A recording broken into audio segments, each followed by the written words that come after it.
All right, so I'm sitting here with Jeff White and Ben Einspahr with Envision Advisors, talk about the second property in our house hack underwriting deal. So Jeff, this is a active property, or I'm sorry, property under contract with one of your clients, right? Yes, correct. All right, tell us the story, please. Another first-time home buyer, husband, wife, and they're all in to do any creative strategy. They're like the ultimate desire to get to that next level. They'll live with 10 roommates if they have to, just so they can live for free or close to it.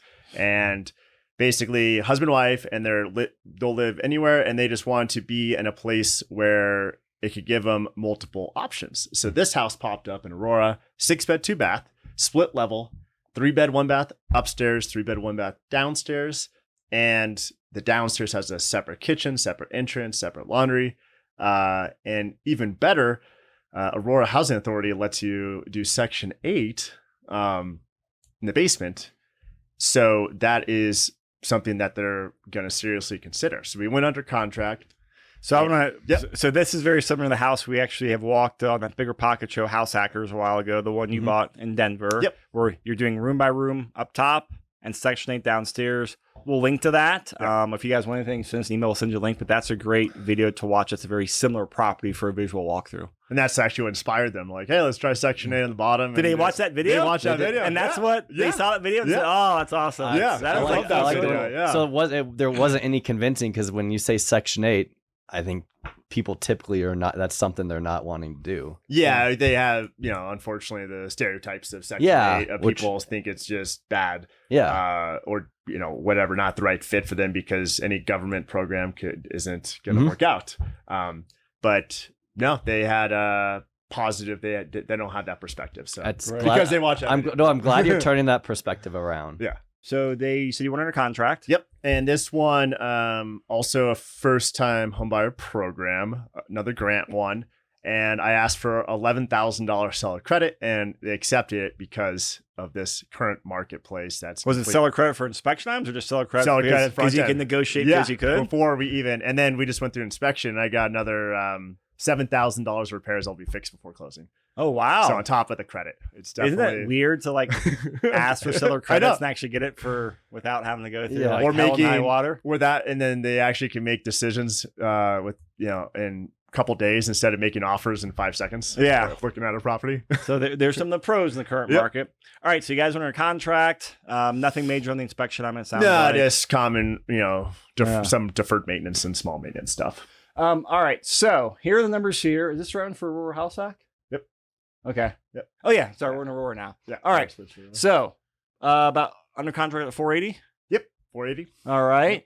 So you said the grant program was on here, and you got seller credits. Yeah. And so all in for around what, 15,000? Yeah, and I believe with those seller credits, we could probably pay down that down payment closing cost. So it'll probably be a little bit less than that, but it'll be somewhere around that.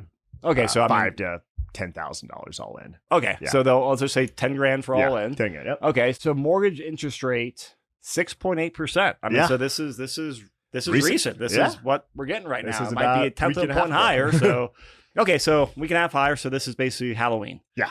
6.8%. And what's their sentiment towards the interest rate? I'm curious. The buyer's sentiment. Their number one goal, they're pretty simple, just like that first couple. They just want to get that base hit. They want that first property, get them going. They're paying $2,000 a month in City Park, 1 bedroom. And they want to take that $2,000 to zero, ideally, as quickly as possible, because they want to get on that property ladder and just keep going. Wonderful. Yeah. All right.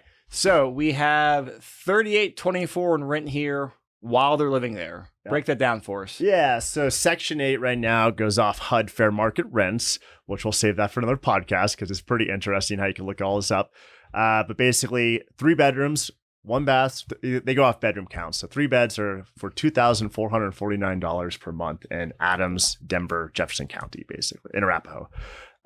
That's like the baseline, basically, is what they go off of. So I did 23, 24 just to give like 10% variance, 10% underneath. So it's like, okay, maybe they won't give that full amount. They'll give a little bit less.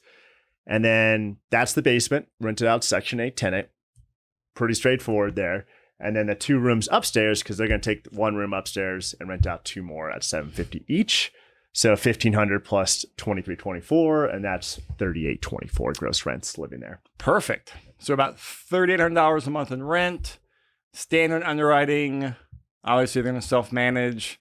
We got taxes, insurance, utilities in there. And then going to the cash flow section, we have a negative $2,100 a year. So what, $200 a month living expenses? Yep. From $2,000 a month.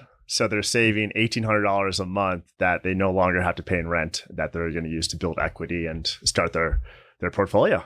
On this first that's one. insane, man. Yeah. So what's their, like, obviously they're like really, really close to like the real free mark. Yeah. And depending on, how things go month to month, some months they will be for sure. Yeah. How are they feeling? Hey, they're so close, but not quite there. Oh, no. I think their goal is they understand it's a journey. And obviously, do they want to be at the zero or making money? Sure. But they know Section 8, the way that works is they might get that 2449 number that I was talking about earlier, and maybe they will hit the positive, or they might get $800 a room. So that's totally possible. But I would say they understand it's going to be a couple of years from now, then that thing, when they move out, it'll be a positive cash flowing investment as their first one. And they understand, like, it's just a one time. I have 2 questions. Yep. So how long were these clients looking for before they found this house, this property they landed on? Was it another unicorn, or are there more out there similar to this? Oh yeah, this one is not a unicorn. This one is just one that was on the market as well for about 3 weeks. And anyone else could find it straight on the MLS. It wasn't anything special. Like I did some super secret sauce formula into the MLS, and no one else knows it. Not even Chris. And they're out there. Like there's properties sitting out there that work for multiple strategies. Just depends on the investor's goals. Just thinking outside the box. Yeah. And then my next one is it's in Adams County, correct? Arapahoe County.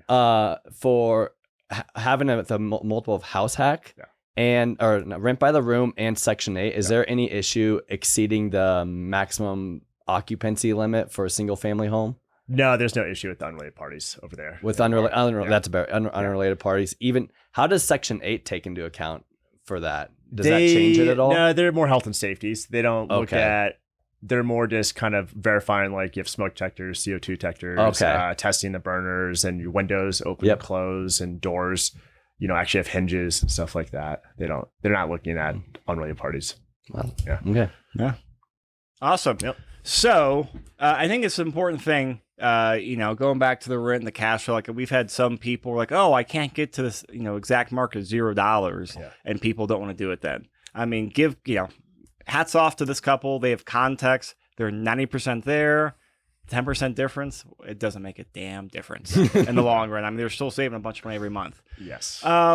Cool. So what else about this deal? Any other highlights or anything that you can extrapolate to help other people out there active in the market? Yeah. Or where people are saying, you know what? The market's not what I thought would be right on the streets are higher. Like, what other knowledge can you pass along to people? Yeah. So I would say don't get zero focus in on the interest rate or the economy, recessions, don't listen to all that noise, because what happens is you believe all that stuff. And the best investors don't care if the market's up, down, sideways. It's like the dollar cost averaging for stocks. Same thing with the real estate concept. Like if you're buying the top of the market, the bottom of the market, if you hold, long term, the next 5 to 30 years, you'll be happy you did, and you'll have multiple options. And even if you bought at the top or the bottom, no one knows. And the market's going to be the market. And as long as you cash flow, I'm definitely more cash flow investor, and you'll survive any type of environment, whether it's up or down. Great tips. Yeah. Yep. And last thing for anyone listening, obviously, Jeff, you have a lot of knowledge in this. Chris does. If anyone out there wants to connect with us in person, all 3 of us host a monthly networking event. So reach out to one of us if you want more information on that, because we'll love to connect, and first drink's on us. Yeah, and just go to our events calendar on the website. It's on Eventbrite, and alternates between the Thursday evening, grab a beer, with grab early morning coffee on Saturday mornings. Yep. So it's depending on what type of, if you're a night owl morning person, we got some options covered for you there.